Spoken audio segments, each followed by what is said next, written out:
Kamusta na mga idol? Well, update tayo sa ating pambato ngayon na si Kai Sotto.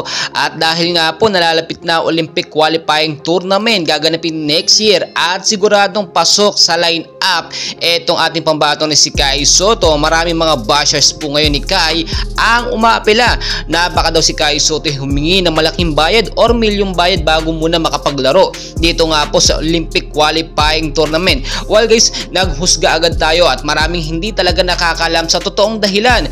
Hindi naman po talaga totally si Kai Sotto ang humihingi ng bayad dito, bagkos ang kanyang agent na Wasserman. Siyempre nagkakaroon lamang ng part doon si Kai Sotto, pero hindi si Kai Sotto mismo ang nakikipag-usap sa kung magkano ang hinihinging bayad. Si Kai Sotto po walang problema basta sa bayan, naglalaro po yan ng kahit walang bayad, no?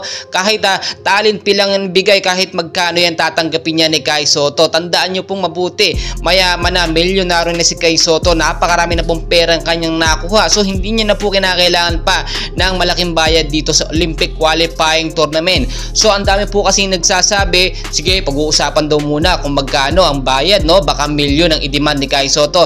Well, nagkakamali po kayo, hindi nyo talaga kilala si Kai Sotto, no? Kung anong klaseng player po ito. Hindi po ito nagdedepende sa kung magkano ang ibabayad sa kanya, bagkos kung ano yung maiaambag niya sa ating bansang Pilipinas para makapaglaro doon nga po sa Olympic qualifying tour. At dahil nga po pasok tayo sa Group B at makakalaban natin ng kumpunan ng Latvia, well guys, medyo magagaling ito at bukod pa po doon matatangkad ang mga player na makakaraban natin. So automatic talagang kasama sa lineup etong ating pambato na si Kai Sotto.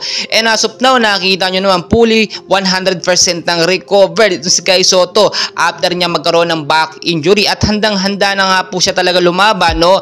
Dito nga po sa Olympic qualifying tournament. Do ilang months pa naman ang bibilangin dahil sa June or July pa nga ito magsisimula, pero February sinisimulan na po yan, no? Sa ibang mga group. Pero ito pong matindi natin balita ngayon po kasi as of now, no, ay talagang 5v5 training o practice na ang ginagawa ni Kai Sotto at makakapaglaro na nga po siya first week of December. Kumpirmado na po yan sa mga nag-aabang sa ating pambato na si Kai Sotto. Ngayon po kasi talagang inaabangan natin kung ano yung mga pagbabago kay Kai Sotto. Nagugulat sa mga bashers niya pati sa mga fans na patuloy at totoong humahanga kay Kai Sotto. Ngayon po, no, tignan na lang natin, no, kung ano yung mga improvement kay Kai Sotto. Pero yung sinasabi ko or my main point po dito, no, ay hindi po hihingi si Kai Sotto ng milyong bayad para makapaglaro or pumayag dito na maglaro sa Olympic qualifying tournament. Huwag natin ikumpara si Kai Sotto sa ibang mga player po, no, na humihingi ng malaking bayad para lang makapaglaro at hindi para sa bayan ang gustong maibigay.